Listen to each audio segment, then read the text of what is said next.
Hello everyone, myself Dr. Pitambar Umne, founder Botany for You and working as Associate Professor and Head Department of Botany, Dharampet MP Dev Memorial Science College, Nagpur, Maharashtra, India. Today we will see the next lecture in this series of lectures in genetics. And today's topic is epistatic genes. This lecture is very much unique to the student and teachers in life sciences because in this lecture we will focus on how to remember epistatic gene interaction ratios, because the most promising thing in this topic is to remember all the ratios of epistatic gene interaction. So through this lecture I will provide you the tricks how to remember epistatic gene interactions. So let's see these different tricks. First of all, we should understand the meaning of epistatic gene, or what is the meaning of epistatic. Earlier we have seen the dominant and recessive, and whenever we are talking about the dominant and recessive, both these genes which are dominant or the recessive to each other are alleles of each other. Even we have seen in earlier classes the meaning of alleles, that is two or more similar or contrasting pair of character present on homologous chromosomes on corresponding loci, that is known as the alleles or allelopathy. And here in this diagram, the capital A and the small a which are present on the homologous pair of chromosomes. So this capital A and small a now becomes alleles of each other because they are present on the homologous chromosomes on the corresponding loci. And if A is dominant, that is capital A is dominant over the small a, it means that the character which expresses itself in the F1 generation, that is known as the dominant, and the dominant character is always written in the capital letter and the recessive gene is written in the small letter. So we have to focus on that. Here both these dominant and the recessive, they are present on the same location on the homologous chromosome, and that is nothing but the corresponding loci as per the definition of allele or allelomorph. But when we are talking about the epistatic condition, or the one gene is epistatic and another one as a hypostatic, then see here the another pair of homologous chromosome on which here there is a presence of capital A and another one small a, that we have seen one is dominant and another one is the recessive. That is, here the capital A is dominant over the small a, while small a is recessive to the capital A, and these are present on the same location or the corresponding loci on homologous chromosomes. But if you compare this A to that of the B, then you will find that here the capital B or capital B, or even we can say the small b, then this gene, that is capital A or small a, and this capital B or small b, they are present on the different location or the different loci on homologous chromosomes. So such a type of the genes, that is A and B, or A and B, or A and B, and A and B. So if we see these combinations, then it becomes non-alleles because they are present at the different locations. But at the same time, when we have to say capital A, capital A, capital A, small a, then small a, small a, So these are now alleles. So in the same case, like to that of in case of the B. Now, if now the B is responsible to mask the activity of gene A, it indicates that the gene B and the gene A, that is capital B and capital A, which are present at the different locations on the homologous chromosome, and hence they are the non-alleles. Such a type of the masking effect of one gene over the other, which are non-alleles to each other, is known as epistatic genes. So here the capital B becomes now the epistatic over the capital A, because the capital B is responsible to mask the activity of capital A.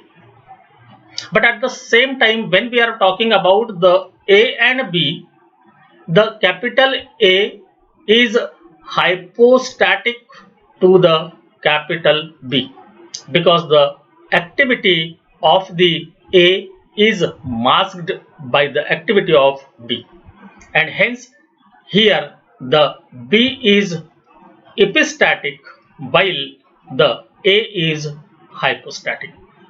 So in such a condition, no doubt it is just like that of the phenomena of the dominant and the recessive, but the condition is that the gene interaction is non-allelic. Means in this, the masking effect which is carried out in between the genes, they are not alleles of each other. So such a type of the effects or the interaction are known as the epistatic gene interaction. So when we are talking about the epistatic gene interactions, then there are the 6 different epistatic gene interactions, that is dominant epistasis, recessive epistasis, duplicate gene with cumulative effect, duplicate recessive genes or complementary genes, duplicate dominant genes, and dominant and recessive interaction.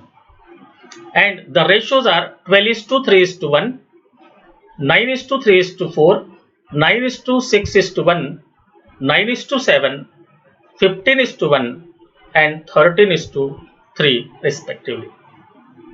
So if anyone asked us about what is the ratio of duplicate dominant gene, so in such a cases we will not be able to answer immediately, because we need to see these different ratios, and hence though even after the learning of these different ratios, it is not possible to remember these different ratios for the longer time, and hence there is a need to find out these ratios with the certain methods, and such methods are never found in the books. You are always will hear such a type of the tricks or the methods from the teachers, and hence to attend the classes is important. So last time in the classes we have seen the dihybrid phenotypic ratio. We have to take here the same example, that is yellow color of cotyledon with the round seeds, yellow color of cotyledon with the wrinkled seeds, green color of cotyledon with the round seeds, green color of cotyledon with the wrinkled seeds. And the ratio that we have obtained in the dihybrid cross, that was the 9:3:3:1. So this is given everywhere in the every book. But when you have to see these characteristics, that is yellow round, yellow is also the dominant and round is also dominant. In yellow and wrinkled, the yellow is dominant and wrinkled is recessive. In green and round, the first one, that is the green, is recessive and round is dominant, and in green wrinkled both are recessive. We have written this combination of character, that is DD, both are the dominant. In DR, first is dominant, second is recessive. In RD, first is recessive, second is dominant, and in RR both are again recessive. and hence this is the combination of characters, that is the first one, second combination, third combination, and fourth combination in the dihybrid phenotypic ratio. Now we will have to use this ratio, that is 9:3:3:1, which modify into the different epistatic gene interaction.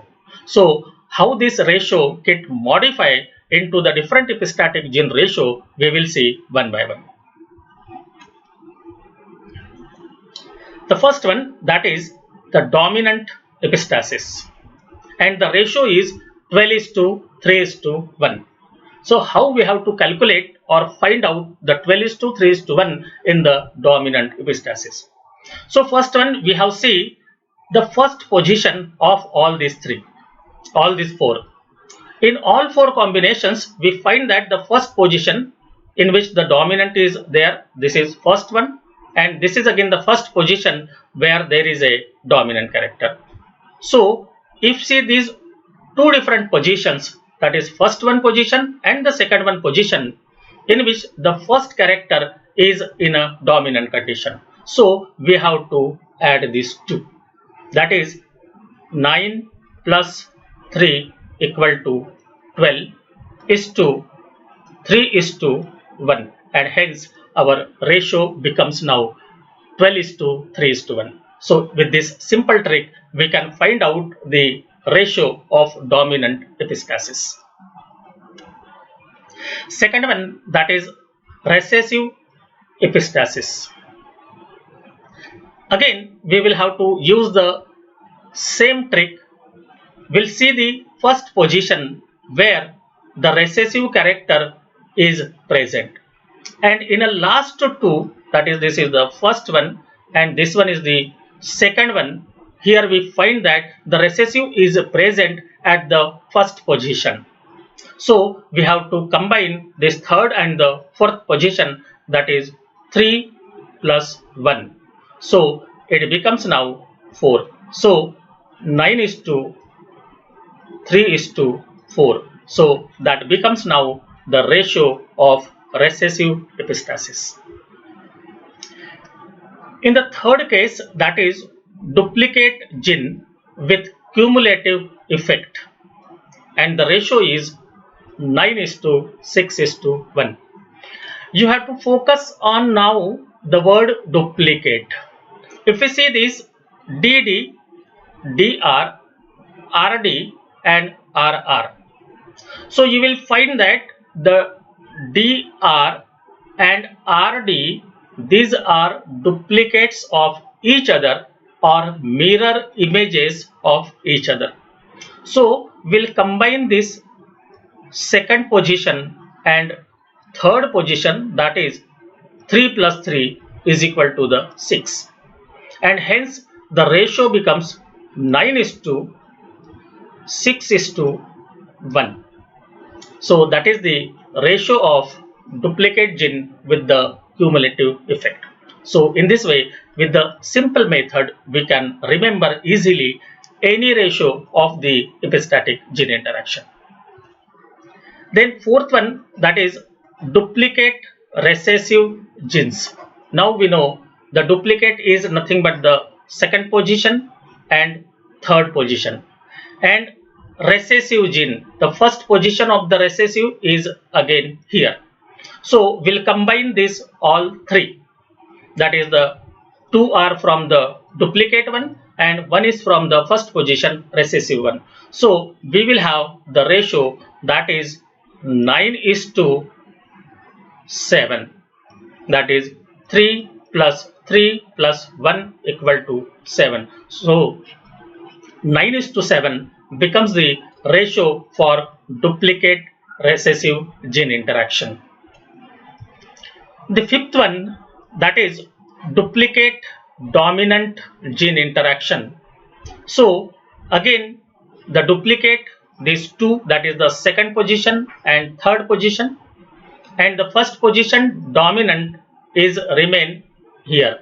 So 9 plus 3 plus 3, so it becomes now 15, and the remaining is 1. So 15:1 becomes the ratio for duplicate dominant gene interaction. The last one is dominant recessive interaction. Now see here the dominant at the first position and recessive at the second position. If we see this combination of our dihybrid ratio, that is DD, DR, RD and RR, in which the dominant is at the first position and recessive at the second position, and this is in the second one. Here the first position is occupied by the dominant character and the recessive is occupied by on second position. Now if you see this 3, they will have some interaction in between them and formation of the new characteristics, while rest of the other characters will be same, and hence if we remove this 3 from rest of the character, the remaining characters becomes 9 plus 3 plus 1, that is 9 plus 3 plus 1.